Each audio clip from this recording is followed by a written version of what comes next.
Take the Facebook off.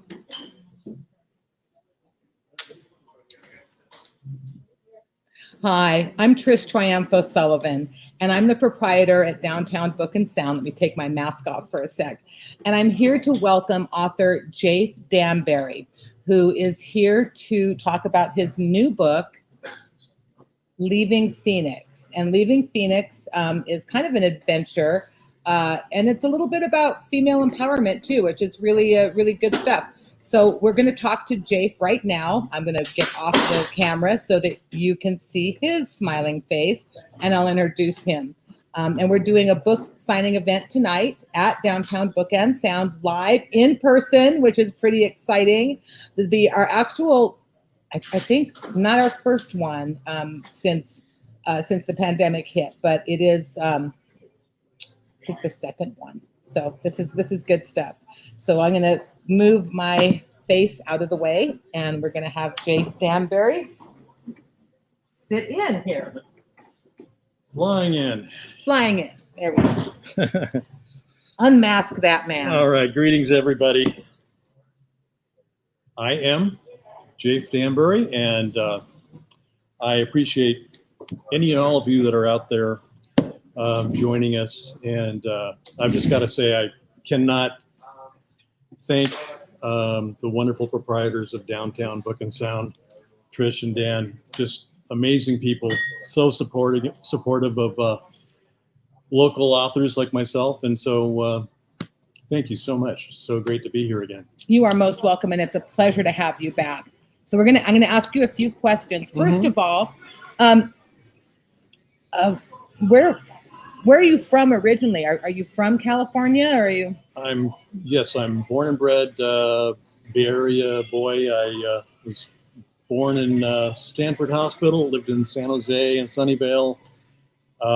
After junior college, I decided I wanted to see the world and figure things out, so I joined the Navy, and that kind of took me out of the Bay Area for a while. So you got to see a little bit of the world then in the Navy. I saw a lot of the world, and it was interesting.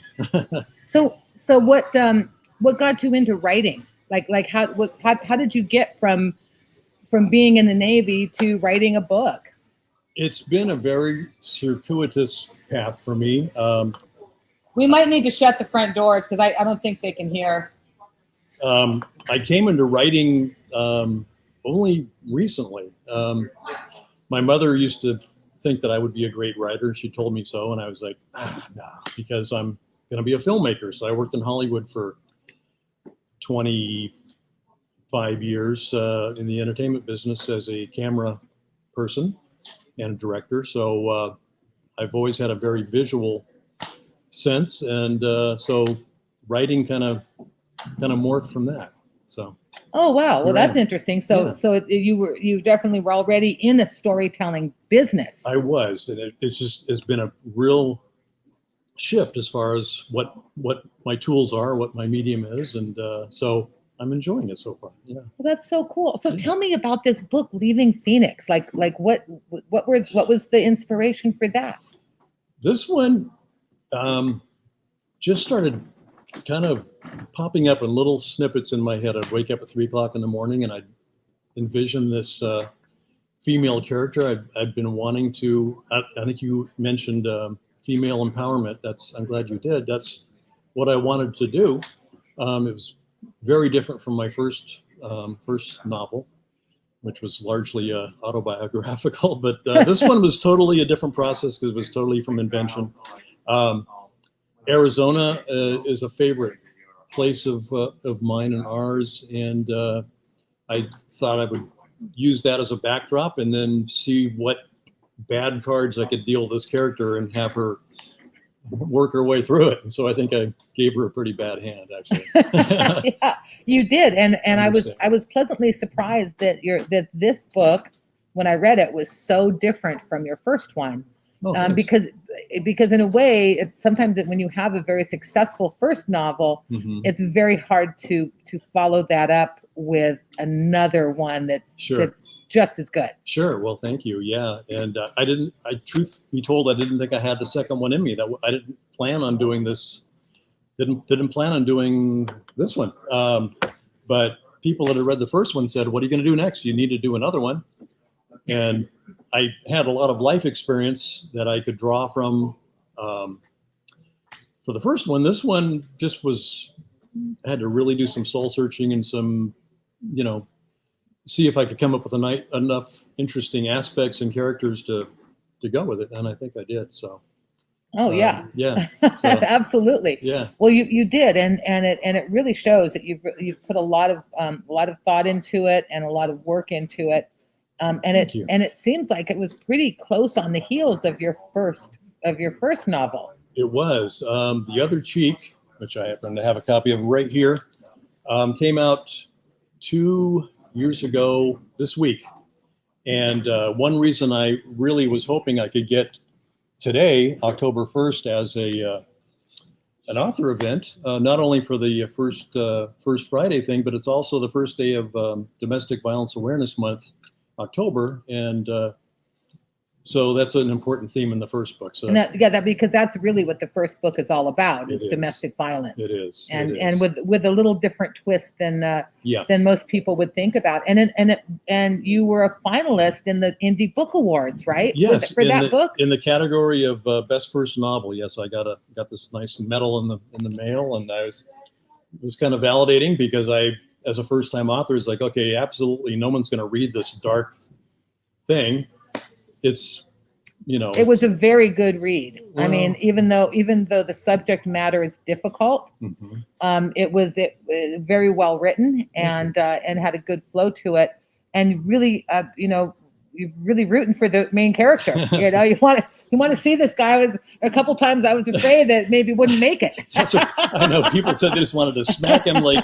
Get out of there, but well, thank you. That's very kind of you. A lot of that was based on familiar firsthand experience, and also I know I was surprised to find out that others were going through that. I thought I was the only person in the world that had any first world experience in that realm, and who would believe me? But people really embraced the book, and so I decided, okay, I'm going to enter this contest. No one's going to read it, but whatever.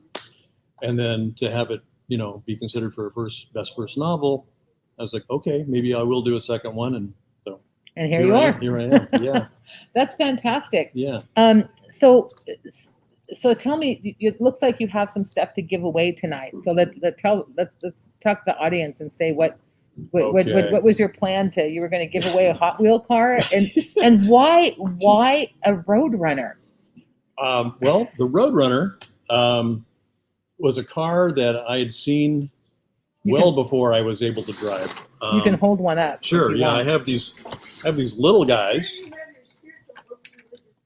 This car, when I was 13, I first saw one, and I was like, oh my goodness, that is like the most amazing car in the world. If you've ever heard one, it's just got this throaty, awesome sound to it. Anyway, so that's been stuck in my brain. It's kind of a muscle car, right? It is a totally muscle car. This is a 1970, and so it's been stuck in my brain all these years, and I decided, like, okay, what am I going to have this gal drive? I want to make it a road trip thing.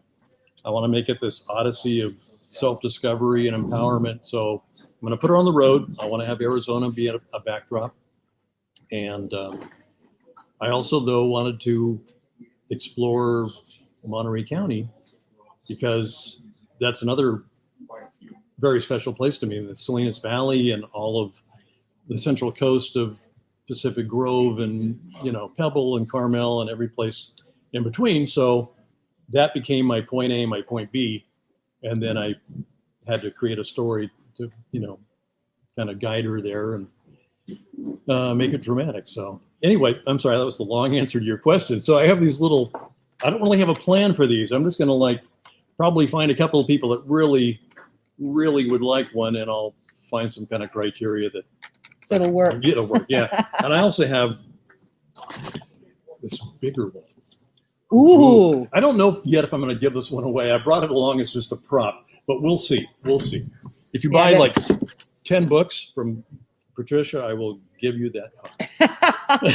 There you go. We're giving them away. Yeah, so that tonight is a special night because it is the start of October, which is the Domestic Violence Awareness Month, and it's an important thing that to recognize goes on a lot, and it's often very much under the radar. People don't often let on that there's a problem. Yeah. And so it's important to be aware of signs that you might look for, and to help someone who is suffering for domestic violence. And because often I just read an article where the lady said that she felt rooted, and that was it. She said she called it rooted, and that she couldn't run because she was rooted in fear. Yeah. And she would be frozen. Trauma bonding. And so sometimes the only way people can get help is if there is some intervention from outside to help them to get away from this abuser. So it's important for everyone to be aware of it, because you never know when someone may be suffering from domestic violence. That's true. So I appreciate you bringing this to the attention of the public through your writing, because it's a hard subject to deal with.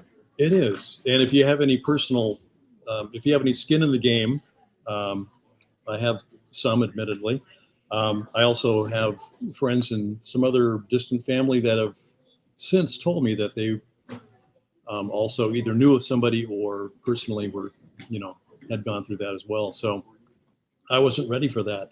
I had one reader say, I'm going through this right now. And it's like, okay, well, I'm not a therapist. I don't know. I just wrote this story. But anyway, it was the one I had to write. So I figured if I help one person, that was my mantra. And then I will have fulfilled my mission. So. Well, that's fantastic. And I think you probably have helped more than one person with your book. I think so. And, I like to think so. And it's in the second one, too, because there's also a little bit of that theme in this, too, as far as surviving. Yes. Surviving domestic abuse, and with a whole different twist. Yeah. You can say that. And I enjoyed, in both books, infusing music, which is like so hardwired into me. I just can't resist it. So that's very. Music is good. That's a good side theme in your book. Yeah. Well, I want to thank you for being here tonight. Thank you. And I want to invite everyone who's watching or who watches this in a few minutes or sees it a little bit later to come on down to Downtown Book and Sound and meet you in person. Please do.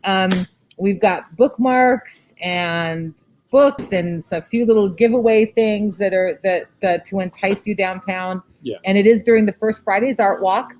So we have live music as well. And this is the coolest brick and mortar bookstore I know. I mean, seriously, this is the place to come. So well, thank you very much. We appreciate that, and we appreciate you. Without our authors, we wouldn't be here. So it's definitely a good symbiotic relationship. Pleasure's mine. Thank you so much, Trish. So thank you, Jay, for being here. We're going to sign off so we can go live in person.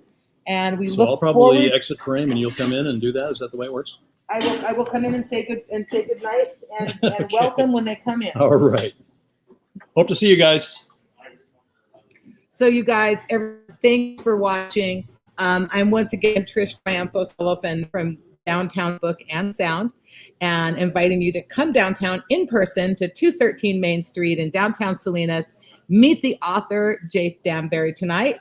And he is the author of Leaving Phoenix. Let me see if I can get it to turn the right way. There we go. And dun, dun, dun. Shameless plug. The Other Cheek. There we go. Kind of get them in the right thing. All right. Thanks, everyone. We'll see you soon. Can't wait.